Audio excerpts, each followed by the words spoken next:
Okey, Assalamualaikum warahmatullahi taala wabarakatuh. Selamat sejahtera, selamat petang. Salam reformasi daripada saya Iswardi Morni yang bersiaran langsung daripada Hang Tuah Jaya. Hang Tuah Jaya nama ni? Hang Tuah Jaya bukan Hang Jebat Jaya. Jadi Hang Tuah Jaya di Melaka, bandar bersejarah. Bersama dengan dua tetamu istimewa saya hari ini. Hari itu saya travel di Perlis, saya travel di Kedah, saya travel di Penang. Hari ini saya pergi Melaka. Mungkin ramai orang Melaka tanya kenapa tak beritahu pergi Melaka. Dia last minute. Jadi saya pun tak tahu sebenarnya saya kena pergi Melaka ke ni. So semalam saya dekat KL kan. Last minute dia jemput, so kita datanglah ke Melaka. So bersama dengan saya hari ini adalah saudara Prakash daripada AMK. Sekarang ni jawatan Ketua AMK Melaka. Ketua AMK Melaka, dan juga Datuk Halim, pengurusi MPN Negeri Melaka. Pengurusi MPN Negeri Melaka. Kita akan membicarakan beberapa isu yang hangat sekarang ini berkenaan dengan apa orang kata pengkhianatan. Terutama bila kita menyentuh tentang negeri Melaka ni, negeri yang bersejarah dan juga banyak sejarah yang baru. Disebabkan kejatuhan antara negeri yang terkesan dengan kejatuhan. Saya tak sentuh yang kejatuhan, saya sentuh yang sebelum itu, iaitu bila Melaka menjadi satu negeri yang menang PRU ke-14. Paling orang tak sangka, tak diduga. Johor tu satulah, Melaka tu satu, Negeri Sembilan satu. Tetapi Melaka ni, orang kata kekuatan Ali Rostam masa tu, dan juga Menteri Besar dia Idris Harun masa tu. Orang kata, saya berborak on the ground masa tu lah, mustahil dia kata Melaka akan jatuh. Ini PRU 14 ni. Dia kata Melaka ni mustahil jatuh. Johor kita nampak gerakan, Negeri Sembilan kita nampak gerakan, masa tu dah ada. Tapi Melaka masih senyap, tuk dia meletup. Mungkin Datuk boleh ceritakan sikit bagaimana gerakan secara umum lah menyebabkan kemenangan tu boleh berlaku pada PRU ke-14, Datuk. Sila. Okey, Assalamualaikum warahmatullahi taala wabarakatuh. Terima kasih kepada saudara Iswandi yang jauh diterbangkan daripada Sarawak dan merata negeri dia pergi dan membuat FB Live. Terima kasih dan selamat datang ke negeri yang banyak sejarah dan sejarah baru banyak tercipta. Okey, berkenaan dengan Melaka pada PRU 14 2018, memang kata-kata dalam keadilan sendiri pun dan keseluruhan dalam PA sendiri pun tak menyangka satu kemenangan pada negeri Melaka walaupun majoriti dia dua kursi. Jadi bila benda tak dijangka ni, bila kita dapat kemenangan, kita jadi macam nak buat apa lepas ni. Bila kita dah ambil kerajaan, terkejut apa kita nak buat lepas ni. Jadi ni semua perancangan manusia, tapi perancangan Allah tu adalah lebih baik. Dan kita telah mengambil pendekatan, dan juga kita pun berjumpa dengan seseorang untuk mendapatkan pandangan macam mana cara kita dari segi pelantikan Ketua Menteri, angkat sumpah Ketua Menteri, semua ada orang yang guide kita. Sebab kita tak tahu, sebab Melaka ni tak pernah jatuh sejak merdeka. Tak pernah jatuh daripada Barisan Nasional kepada pembangkang, mana-mana pembangkang. Tapi alhamdulillah kita mencapai kemenangan. Tapi walaupun tak lama, tapi kerajaan negeri yang di bawah pimpinan Saudara Adli dah bagi madu dah pada rakyat Melaka. Ini buat permulaan. Mungkin peranan AMK, Prakash. Peranan AMK, kita tahu masa Kongres hari itu Datuk Seri Anwar Ibrahim telah ungkapkan perkataan Sikitol. Kita tahu Kesultanan Melayu Melaka ni jatuh oleh kerana Sikitol, dan di Melaka juga kita jatuh hari ini. Pakatan Harapan jatuh di Melaka adalah disebabkan 4 orang Sikitol, 2 daripada Bersatu, 1 daripada Keadilan, dan juga 1 daripada DAP. Dan sebelum itu, seperti dikatakan oleh Datuk Halim, sebenarnya Pakatan Harapan Melaka melalui kerajaan negeri telah melakukan pelbagai inisiatif. Tetapi akibat pengkhianatan terhadap mandat rakyat ini, kita telah menghadapi perubahan landscape politik di negeri Melaka yang telah merugikan rakyat negeri Melaka. Sebab kita tahu di Pakatan Harapan ni kita telah melakukan pelbagai inisiatif. Kita memberikan rumah percuma, kita memberikan basuh percuma dan pelbagai lagi saya boleh namakan. Tetapi oleh kerana mereka tamakkan kuasa dan juga wang ringgit, mereka melompat pergi ke Perikatan Nasional untuk menubuhkan kerajaan. You rasa bahawa itu motivasi sebenar mereka melompat ataupun ada benda lain? Kalau mereka rasa perjuangan nak mereformasikan negeri adalah tujuan utama mereka, sudah semestinya mereka berada di pihak Pakatan Harapan. Tapi itu bukan tujuan mereka. Tujuan mereka adalah untuk mendapatkan jawatan, untuk mendapatkan semula esko mereka, kerusi mereka, dan juga untuk mungkin mereka ditaburkan dengan habuan. Datuk rasa lepas ini peluang mereka untuk okey, menang kita tak layak predik lah, menang kalah itu kita tak layak predik. Tetapi Datuk rasa contohnya satu daripada DAP, dua daripada Bersatu, satu daripada Keadilan. Adakah Datuk rasa bahawa peluang mereka untuk bertanding lepas ini ada? Kerana kita tahu semua kursi dia bertandingkan ini adalah either macam DAP adalah kursi lawan dengan UMNO. Keadilan pun kursi lawan dengan UMNO. Dan dua Bersatu dia pun kursi lawan dengan UMNO. Takkanlah UMNO nak lepas 4 kursi ni. Datuk rasa macam mana? Adakah mereka akan negotiate ataupun UMNO akan merampas kuasa ataupun PAS akan tandingkan situ kan? So peluang mereka macam mana Datuk rasa? Okey, pada saya macam ni. Ni saya punya pandangan sendiri lah. Okey, sekarang ni yang empat-empat ni dia khianat dengan PH dalam daripada parti masing-masing. Dia melompat ke, lebih senang cakap masuk ke PN lah. Okey, kalau dia boleh khianat dengan PH, dia akan boleh khianat dengan PN pula. Betul. Itu pandangan saya lah. Tapi kalau kita tengok bila kerajaan PN ni, Perikatan Nasional ni ambil alih, lantikan politik daripada Bersatu dengan PAS pun tak dapat. Oh, Bersatu dengan PAS pun tak dapat lantikan politik? Ya. Ada pun yang bawah-bawah. Jalan MPKK. Kalau pada saya, di peringkat pengurusi JPKK pun Bersatu tak dapat. Ahli majlis pun dia tak dapat. Tak dapat. Semua bagi pada siapa? UMNO. Bagi UMNO lah. Oh, PAS pun tak dapat. PAS pun tak dapat. Jadi sebenarnya PAS dengan UMNO pun bergolak lah. Bergolak. Sekarang mana sekarang ni apa yang dia nak dapatkan kerajaan Melayu, sekarang betul lah dia dapat. Betul. Tapi di segi pentadbiran tu lebih teruk daripada BN dulu. Sebab banyak jawatan-jawatan yang telah direka cipta untuk nak memasukkan puak-puak mereka. Pada saya sebenarnya, kalau saya baca WhatsApp daripada Wabi Adli ni, kenyataannya pendapatan kita 6 bulan pertama ni tak silap 124 juta. Tapi perbelanjaan kita dah 154 juta. Maknanya kita lebih kurang lah, saya baca tadi sekali imbas kita dah deposit 35 juta. Betul. Maknanya sekarang ni nak menghadap lagi bila moratorium ni berakhir pada bulan 9. Bulan 10 ni rakyat di bawah akan terasa lebih teruk. Dia mula membayar. Dah mula membayar. Sekarang lebihan duit rakyat ni ada 2,000 ke 3,000. Sebab rumah, kereta dan pelbagai pinjaman hutang tak perlu bayar. Tapi bila bulan 10 benda ni dah start bayar, akan berlaku masalah atau himpitan hidup yang lebih teruk pada rakyat di bawah. Okey, daripada segi anak muda lah, perasaan di Melaka lah, we're talking about Melaka. Kadar pengangguran sekarang ini ada tak ternampak kesan-kesan daripada kesan COVID, kesan ekonomi ini kepada penduduk, terutama di kalangan anak muda sekarang ni yang berlaku di kawasan Melaka, as you see it? Kalau nak cakap dari segi Melaka. Negeri Melaka, kita tengok PKP, PKPB dan juga sekarang PKPP. So dalam masa ini Melaka ni kita kena tahu adalah satu negeri sektor pelancongan. Betul. So negeri ini mengharapkan pelancong untuk datang ke Melaka untuk menghidupkan ekonomi di sekitar negeri Melaka. Dan kita tahu di Melaka ni kebanyakan hotel-hotel telah ditutup.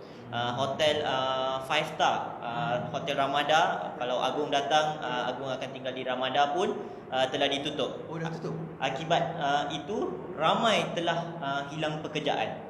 So bukan satu hotel je, kebanyakan hotel-hotel di Mahkota Central dan banyak hotel. So anak muda yang kebanyakan yang bekerja di hotel-hotel ini telah hilang pekerjaan.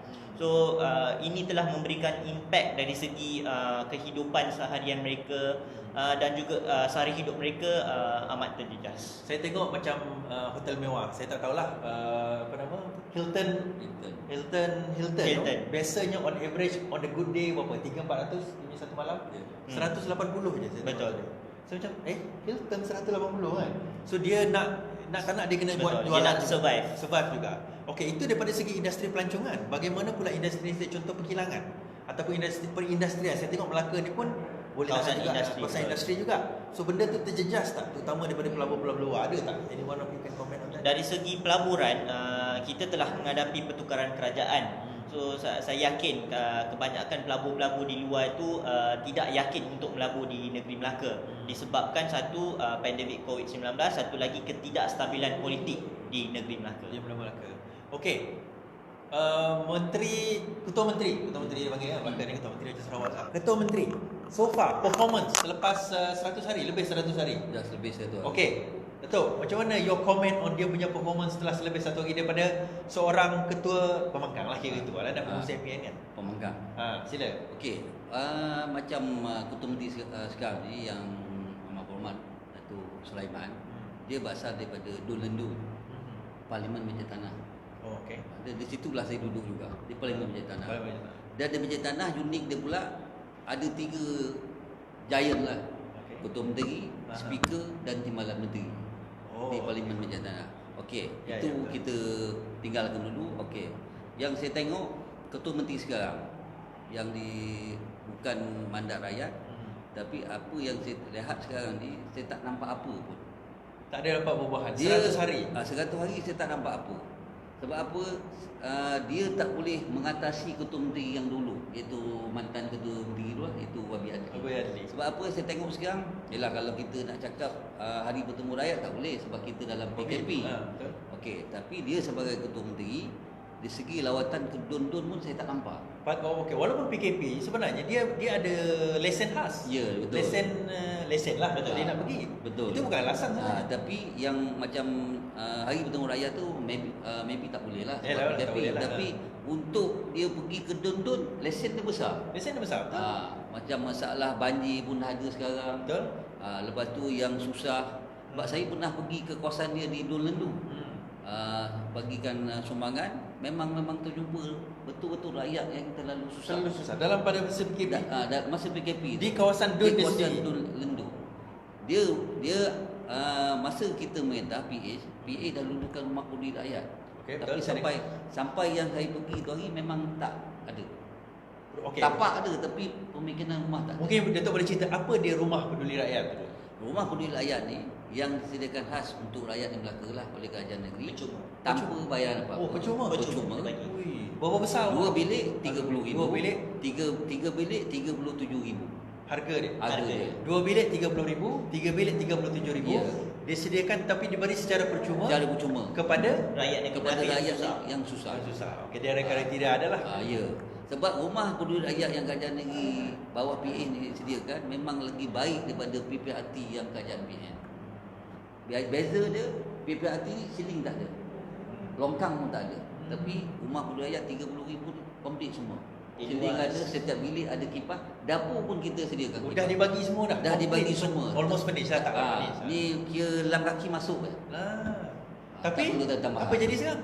Sekarang ni bila peralihan kerajaan ni, ada yang dah lulus tapi belum dilaksanakan. Rumah tu tak dibuat. Tak dibuat. Ni yang terjadi pada satu kita punya satu masyarakat di Lendu masih lagi duduk di rumah macam lebih baiklah waktu bangsa luar macam Bangla duduk lagi cantik rumah Lagi cantik daripada- rumah dia daripada penduduk negeri itu sendiri. Ya. Jadi selama BN memerintah berpuluh tahun sejak merdeka tu, dia tak berjaya pun memikirkan kaedah untuk penyelesaian masalah kemiskinan. Betul. Sedangkan 22 bulan Pakatan Harapan memerintah tu, kita dah boleh fikir bagaimana nak dapatkan dana. I think the keyword sebenarnya ketirisan. Betul. Ketirisan. Ketirisan. Sebab kalau kita tengok kan, kalau benda tu projek tu katakanlah kita 100 million, kita spend 100 million. Tapi isu dia bila ketirisan, kadang-kadang 100 million kita spend 50 million. Betul. 50 million potong 2 lagi. Betul. Itu yang jadi masalahnya. Jadi bila kita betul-betul spend 100 million kepada 100 million projek, itu yang rakyat dapat manfaat. Ya. Betul. Okey, kalau kita tengok on the ground sekali lagi lah, daripada segi pemerintahan sekarang ni. Okey, mungkin Saudara Prasan boleh cerita. On the ground, daripada segi pemerintahan pula, kalau kita tengok sekarang ini, what is your opinion? Tadi Datuk ada bagi opinion on dia punya ni, Ketua Menteri. What is your opinion 100 hari or onwards kepada Ketua Menteri yang ada sekarang? Okey, saudara-saudari, saya nak cakapkan saya sebelum ni dalam 22 bulan tu saya menjadi setiausaha khas kepada Ketua Menteri Melaka untuk menjaga hal ehwal masyarakat. Seperti Datuk Halim memberitahu sebelum Masyarakat ni, India? tak, masyarakat umum? keseluruhan. Okey. So sebelum ni macam Datuk Halim memberitahu setiap minggu Ketua Menteri Melaka akan berjumpa dengan rakyat. Kita adakan hari bertemu rakyat. Mungkin hari bertemu rakyat tu boleh dimulakan semula, tetapi semalam dalam persidangan Dewan Undangan Negeri, Datuk Haji Sulaiman, Ketua Menteri sekarang, telah memberitahu kita tidak perlu lagi membuat hari bertemu rakyat. Sebab dia bagi tahu hari-hari adalah hari bertemu rakyat. Alasan? Sebab dia kata hari-hari dia bertemu rakyat. Tapi sebenarnya kita telah khaskan hari itu supaya ada rakyat yang ingin bertemu dengan Ketua Menteri boleh datang. Hari-hari melihat rakyat. Hari-hari. Bertemu lain. Bertemu lain. Melihat tu kita tengok buka cakap kita okey nampak rakyat. Bertemu tu lain. Sebab rakyat nak pergi pejabat dia bukan boleh. Betul. Orang. Saya setuju. Bertemu tu maksudnya dia pergi kepada rakyat.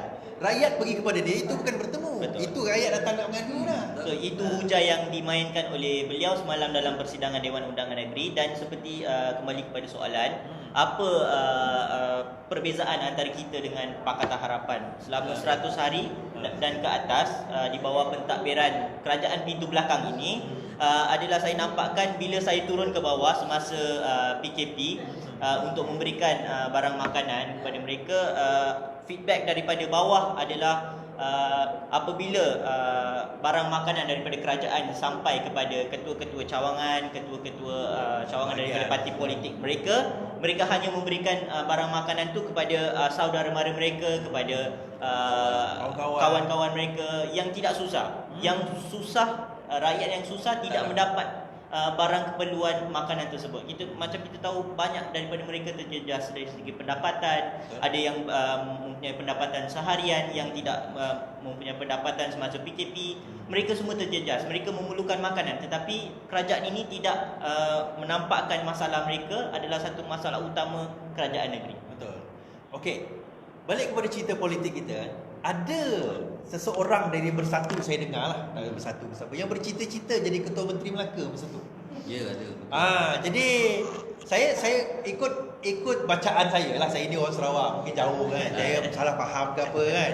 Mungkin Datuk boleh ceritakan naratif dia, orang siapa yang bercita-cita tu dan kenapa dia tak jadi Ketua Menteri Melaka padahal beria-ia dia melompat untuk jadi Ketua Menteri tu. Okey, ini pandangan peribadi saya lah. Pribadi. Okey. Mungkin di rakyat Melaka ni semua tahulah siapa dia. Dia dulu asal pun pada UMNO. Tapi dia Melaka, orang luar mungkin tak tahu tu. Cerita sikit siapa. Dia Sebut nama asal dia. daripada UMNO. Bila krisis UMNO ni berlaku, tentang Mahyudin buka cerita pasal MDB, dia dipecat, Safi Abdal digantung, Mukris dipecat. Jadi tertubuhnya Bersatu. Dan Bersatu di pusat ni, di Melaka ni awal dia yang menerokai Bersatu di Melaka ni adalah Pak Wan lah, atau Muhammad Ridwan Yusof, YB Parlimen Alu Gajah. Menteri Kereta Terbang. Menteri Kereta Terbang. Kereta terbang. Okey. Lepas Melaka ni. lepas dia masuk, babi pun dia. lepas tu Esko, dia bekas Esko Pemuda UMNO, iaitu YB Rafiq.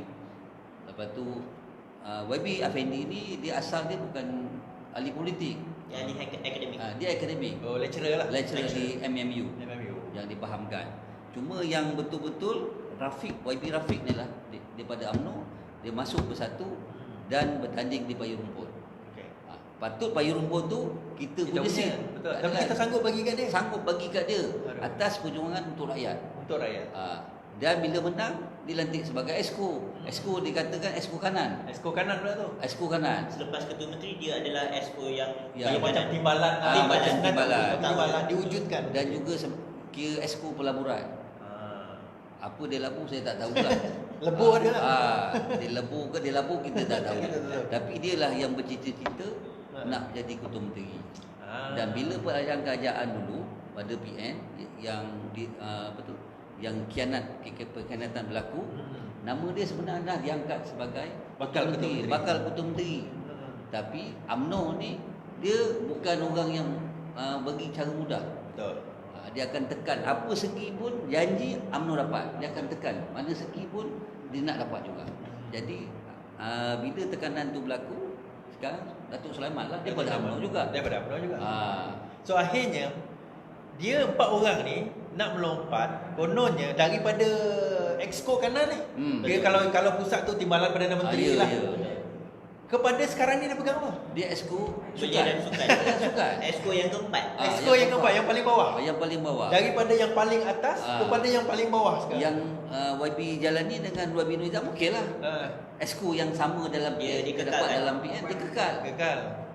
Effendi kekal, tapi dia ni ibarat pada saya kalau dah jadi exco kanan turun ke bawah, Malu. dah malu dah. Malu. Air muka dah tak ada dah. Dah lah kau khianat. Dan dapat pula lagi teruk daripada apa yang kau dapat sebelum ni. Dia umpama dia tinggalkan laki dia untuk lelaki lain, dapat lelaki tak ada rupa-rupanya kaki pukul, miskin, penipu, kaki perempuan lagi teruk daripada lelaki dia. Sebenarnya itulah bila orang tua cakap dulu orang tamak selalu Orang tamak selalu belilah dia. Macam Effendi dengan jawatan Ketua Menteri. Bukan macam anjing dengan wayang. Kan anjing dengan wayang dia kata kita tuduh dia anjing pula. Tak ada mana yang macam tu. Jadi dalam keadaan sekarang ini karma lah kita katakan. Ini baru karma yang singkat. Dia ada macam kita kata Tuhan by cash lah. Macam ini. Tapi kita kena faham dalam situasi yang ada sekarang ini, dia ke mana lepas ini? Tu. Dia kena tanya soalan, politically dia ke mana? Dia tak lagi ke mana dah. Dia politically nak jadi Ketua Menteri dah gagal, jatuh pula exco paling rendah, belia dan sukan. Bajet belia dan sukan ni paling cikai lah orang katakan. Menteri belia dan sukan pun belum tentu bagi kat dia. Betul. PKP pula apa bajet dia nak buat? Belia dan sukan kan. Jadi dalam keadaan sekarang ini dia telah memalukan diri dia sendiri. Itu saya kata Sikitul yang akhirnya bukan setakat Belanda pula, Portugis masuk, penjajah masuk, negara dihancur dengan dia dan tanah air dia sendiri habis dihancurkan. Ini adalah satu petanda yang paling jelas bahawa pengkhianatan ini tidak membawa manfaat, bukan setakat kepada rakyat tetapi kepada diri sendiri pun tak ada. Bersatu. Okey, rakan-rakan pemuda mungkin daripada Armada Bersatu yang bukan belah Madin lah, belah satu lagi. Dia orang macam mana sekarang? Adakah komplain-komplain dengan sebenarnya kalau bersatu, kalau kita nak beritahu adalah macam anak ayam yang kehilangan Ibu mak, dia. ibu dia. So diorang pun tak tahu nak ke mana arah mereka selepas ni. Sebenarnya saya bersimpati dengan rakan-rakan So daripada, nak ambil dia orang masuk keadilan ke? kalau nak masuk dialu-alukan, tetapi dengan syarat mereka kena dengan agendah Parti Keadilan Rakyat untuk rakyat dan juga untuk mereformasi sistem yang ada. Jadi dalam keadaan sekarang, okey, dia pun kehilangan ibunya, kan? Siapa ketua sekarang ni? Mungkin Datuk atau Perasan boleh jawab. Siapa ketua Bersatu di Melaka ni sekarang ni? Sebenarnya sebelum ni ketua yang ada ni adalah Menteri Kereta Terbang Pak Wan. Tetapi dia sendiri telah kalah di bahagiannya di Masjid Tanah. Kena jadi ketua kalau kalah.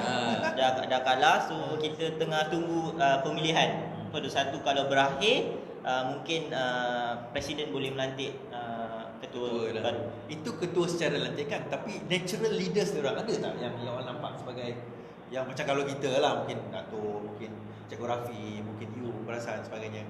Tapi yang natural leaders dia orang yang you rasa boleh ke depan, boleh menggugat kita ada ke? Yang you nampak? Pada saya kalau buat masa ni Bersatu ni kalau tu cakap seri dah tak ada. Seri dah tak ada. Sebab baru suara beranak tu belum kering lagi lah. Baru 2 tahun lebih tapi dah berpecah. Dah pecah. Sebab bila parti baru lahir berpecah, orang dia dah tak ada dah. Ada ialah ramai yang jumpa saya yang berjawatan dalam bahagian jumpa untuk menyertai keadilan. Saya cakap syarat saya tak janjikan bulan dan bintang. Betul. You boleh ikut prinsip atau cara kerja keadilan, kita alu-alukan. Tapi kalau tak dapat apa-apa, jangan marah. Jangan marah, itu saja. Sebab kita kena faham perjuangan ni, kita nak pegang jawatan tu bukannya untuk kita nak set for life gaji semua tu. Betul. Tapi benda tu sepatutnya jadi satu agenda kita untuk nak membantu rakyat. Tapi pada apalah, sorry Suwandi, saya tengoklah. Alah, kalau kita fikir balik, keadilan ni pun daripada sepihan UMNO. Betul. Macam Datuk Seri, saya sendiri pun dulu ketua pemuda UMNO. Tapi kalau hati itu dah hitam, dia susah nak berubah. Sebab Susah. UMNO ni dia tetap UMNO juga. Tak no. Walaupun dia masuk parti baik, tapi perkara jahat dia tak akan ubah. Tapi Datuk ubah lah. InsyaAllah. Alhamdulillah. Alhamdulillah. Si baik tak lawan cakap lawan. Betul, ramai juga daripada UMNO. Kita tak nafikan. Sejarah dulu kita tak boleh nak define dia berdasarkan apa yang berlaku dulu. Betul. Tapi apa dia sekarang dan sebelum ini, sama ada perubahan itu ada. Kita uji dia orang. Kadang-kadang yalah sejarah silam lah kan. Tapi apa yang dia sebelum ini yang dia berubah tu, dan kita nampak perubahan tu. Kita ambil contoh Datuk Seri Anwar Ibrahim tadi. Dia daripada UMNO. Tapi 20 lebih tahun ini kita tengok perubahan itu ada. Dia bawa perubahan itu. Okey, sekarang ini selain daripada UMNO, parti komponen Barisan Nasional lain apa yang kuat dekat Melaka? Sebenarnya dekat Melaka ni MCA kita setahu kita semua dah kalah kepada DAP. MIC pun telah kalah kepada DAP. Dan PAS setahu saya tidak lagi relevan di Melaka ini sebabkan Pesuruhjaya PAS sebelum sekarang telah menjadi penasihat agama kepada Ketua Menteri. So standard mereka sebagai pengurusi negeri sebuah parti adalah menjadi pegawai kepada Ketua Menteri. Sama level dengan you ya? Sama level dengan saya. So dia sebenarnya kalau PAS ni dianggapkan penting oleh UMNO, Pesuruhjaya PAS ni boleh diletakkan di tempat yang lebih penting. Tempat lebih penting kita ada Majlis Agama Islam Melaka, kita ada JAIM, kita ada Senator boleh dicadangkan, tetapi PAS ni tidak lagi relevan. Jadi okey, kita ambil kesimpulan petang ni. Terima kasih kepada yang menonton lah.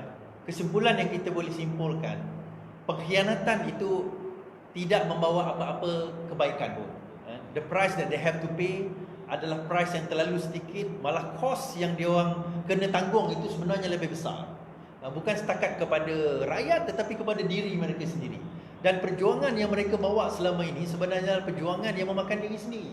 Jadi jelas sebenarnya, telah jelas mereka yang berjuang atas dasar pangkat, jawatan, kedudukan, habuan dengan mereka yang benar-benar mahu berjuang. Sebab itu saya kata, ujian ini yang kita hadapi bila Sheraton ini sebenarnya adalah satu penyaring, saringan kepada siapa sebenarnya yang berjuang kerana berjuang ataupun berjuang kerana nak jadi beruang.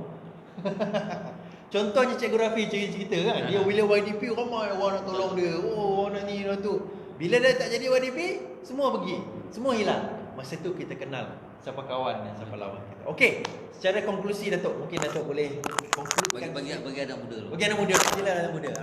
Pesan. Secara kesimpulan Saudara Iswandi, terima kasih kerana memberikan peluang, dan kita daripada hikmah daripada langkah Sheraton dan juga pengkhianatan yang telah berlaku adalah setiap parti sama ada daripada DAP, Amanah ataupun Keadilan, kita dapat membersihkan orang-orang yang tidak setia bersama dengan kita, orang-orang yang tidak mempedulikan mandat rakyat, orang yang tidak mempedulikan nasib rakyat di bawah. Kita dapat membersihkan, kita dapat filtering proses ni kena dilakukan secara kerap, dan kita kena pastikan Pakatan Harapan maupun Keadilan agak kuat, dan agak kita tidak lagi menghadapi perulangan sejarah pelacur politik ini melompat masuk ke lawan kita. Selepas ini AMK sedia untuk menghadapi pilihan raya?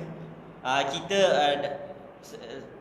dari segi pendapat saya adalah mandat rakyat ni harus diberikan kepada rakyat untuk memilih semula siapakah kerajaan mereka. So untuk itu Angkatan Muda Keadilan Negeri Melaka sentiasa bersiap siaga untuk menghadapi pilihan raya umum ke-15. Lalu ni. InsyaAllah. Sini Datuk. Okey. Saya buat kesimpulan sikit ya. Okey. Bila pengkhianatan berlaku, sebenarnya dia membuka ruang rakyat berfikir. Sebab PH ni bandar rakyat. PN ni sebenarnya kerajaan pintu belakang. Sebab rakyat kata-kata pada saya, kata-kata rakyat tak setuju. Sebab ni saya cerita berkisar di Melaka Okey. Bila kerajaan PH negeri memerintah, kita sediakan pampers percuma, kita dah nak masuk susu percuma, lepas tu parking kita buat Sabtu Ahad free percuma lah. PN pula buat Isnin Selasa, Sabtu Ahad bayar. Kita dah betul kan? Sebab kita sekarang ni PN ni dia nak ambil nama, janji percuma. Hari Sabtu Ahad siapa yang datang shopping? Dia tak ada idea yang Tak ada idea. baru. Cuma dia buat cara tu, alah sembrono saja. Dia janji percuma dia kata. Okey, pada saya sekarang ni, saya berkeyakinan penuh. Bila berlaku pilihan raya sebenarnya, kemenangan tu di pihak kita. Sebab kita dah bagi madu dah pada rakyat. Rakyat dah rasa manis dia sikit. Bukan semua, Tak sikit. Tak sempat. Manislah yang rakyat dahagakan buat sekarang. Dia dah boleh beza. Sebab dulu kalau kita pemangkang pun kita boleh menang. Takkan kita dah merintah walaupun 20 bulan, kita dah bagi madu, takkan rakyat tak boleh nampak mana kaca, mana pemata. Sebab kita ni macam saya cakap tadi, UMNO dia tetap UMNO. Tapi kita wajah tak boleh ubah, tapi sikap kita boleh ubah. Sikap boleh ubah. Kita ni kita di pihak macam yang lain-lain yang masih ada dalam keadilan. Kita ni tak takut hilang jawatan. Tapi kita tak nak maruah kita dipelekehkan oleh ahli dan juga rakyat terbanyak. Jadi akhir sekali saya ucap terima kasih kepada saudara Iswandi.